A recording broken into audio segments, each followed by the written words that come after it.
Die Kaaskamer is vanjaar tydens die Bloemskou vereer en die toekenning wat hulle ontvang het is vir die beste innoverende produk by Bloemskou se suiweltoekennings. Nou dit is vir 'n kaassmeer met die naam Whisky. En ons gaan nou vandag met die kaasmaker gesels, Karen Serfontein. Karen, baie welkom. Vertel ons nou eers van julle, die Kaaskamer. Dis nou so 'n mooi naam. Waar is julle en so 'n bietjie geskiedenis? Okay, Lisa, baie dankie. Dis vir ons 'n groot voorreg om hier te wees vandag. So die Kaaskamer het sy ontstaan gehad in 2008. Ons naam is eintlik, ons geregistreerde naam is Petit Chef. Hoe dit begin het, ons was weg met vakansie en ons het so 'n bietjie na 'n bokmelkplaas toe gegaan en toe het ek verlief geraak op die bokkies. Hendrik sê dis gevaarlik om saam met my op vakansie te gaan en toe begin ons met die melkbokboerdery. Ons het dit nou gedoen vir 'n paar jaar wat ons melk aan 'n kaasmaker verskaf het en toe trek hulle Kaap toe en ons sit met 'n vrag melk. Toe moes ek leer kaas maak en soos hulle dan nou sê, the rest is history. Van daar af, ons hoofafsetpunt is die Pretoria Boeremark in Silverton. En hulle het toe hulle na hulle nuwe terrein toe getrek het aan ons die geleentheid gebied om ons eie stalletjies daar te bou. En toe besluit ons hierdie Petit Chef val dalk nou nie so lekker op die Afrikaanse tong nie. Ons het 'n Afrikaanse naam nodig, wat ook meer vir mense dan nou sê, wat is dit wat ons doen? En die Kaaskamer was toe nou vir ons die logiese uitvloeisel en ons het ons produklyn begin ontwikkel. Ons het nou ook koeimelk, skaapmelk en selfs nou buffelmelkprodukte op ons spyskaart. En natuurlik om dit te kan doen, het ons 'n span wat ons ondersteun. Waldo en Wian is elke naweek saam met my en Hendrik by die mark. En dan as ons 'n ekstra hand nodig het, is Mani daar en Fransy help ons ook gereeld uit. Wonderlike storie. Vertel ons nou van whisky, voor ons nou by die produk kom. Wat beteken hierdie toekenning vir julle? Is dit wat is die waarde daarvan?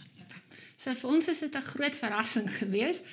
Ons probeer altyd nuwe maniere vind om ons kliënte te inspireer.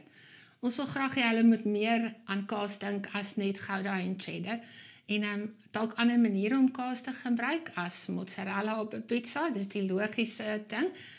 So ons probeer altyd hierdie innoverende maniere uitdink om hulle te inspireer. Hierdie toekenning inspireer ons om nog beter te doen, want dit wys ons is op die regte pad met ons planne. Nou hierdie produk, vertel ons daarvan, hoe het julle daarmee vorendag gekom? Wat presies is dit? Waaruit bestaan dit?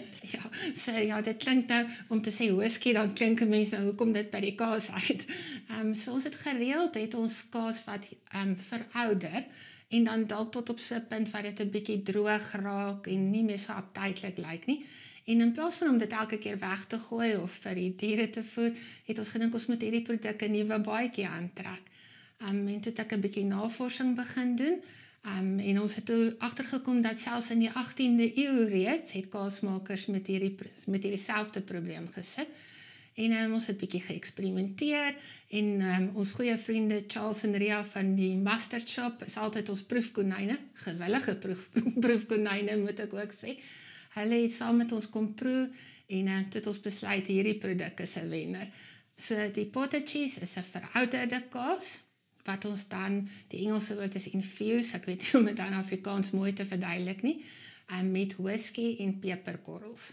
Nou potted cheese, dis 'n smeerkaas, is ek reg? Ja, 'n smeerkaas, maar jy kan hom op verskillende maniere gebruik. Jy kan dit in jou groente invoeg. So ja, ons het vir hom 'n nuwe baadjie aangetrek en sy leeftyd so 'n bietjie verleng. Hoekom dink jy is dit as innoverend beskou? Ja, so ek dink dit is omdat daar nie so ver ons kennis strek so 'n produk op die Suid-Afrikaanse mark beskikbaar is nie. So ons het regtig probeer uit die boks uit dink met hierdie een. Ons hou daarvan om so nou en dan dalk ons kliënte so klein bietjie te skok en 'n reaksie by hulle te kry. So ek dink dit het dalk by die beoordelaars ook op hulle ore so geval. Karen, is dit die eerste keer wat jy vereer word? Nee, maar dit is beslis die lekkerste keer, want dit wys vir ons is op die regte pad. Ons het ook voorheen reeds by die Bloemskou verskeie pryse ontvang, en ook by die Suid-Afrikaanse seilkampioenskappe, en AfriForum het ook al aan ons erkenning gegee. So ja, dis nie die eerste keer nie, maar baie beslis die lekkerste een. So wat gebeur nou volgende jaar? Wat's volgende op die spyskaart? Of kan jy ons nog nie vertel? Ja, soos ek reeds gesê het, ons probeer altyd nuut dink en anders dink. So daar's altyd iets in ons pipeline.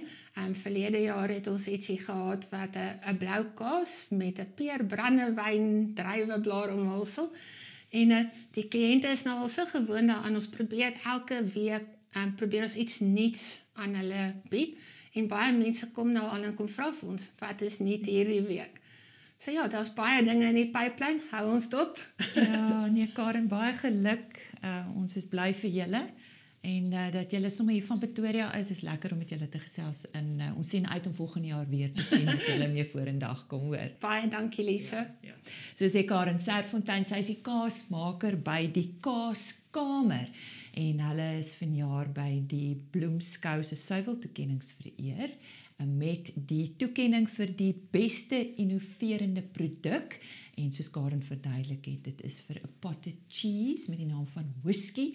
En soos sy sê, alhoewel ons dit nou sien as 'n kaassmeer, kan dit vir enigiets gebruik word. Geniet dit.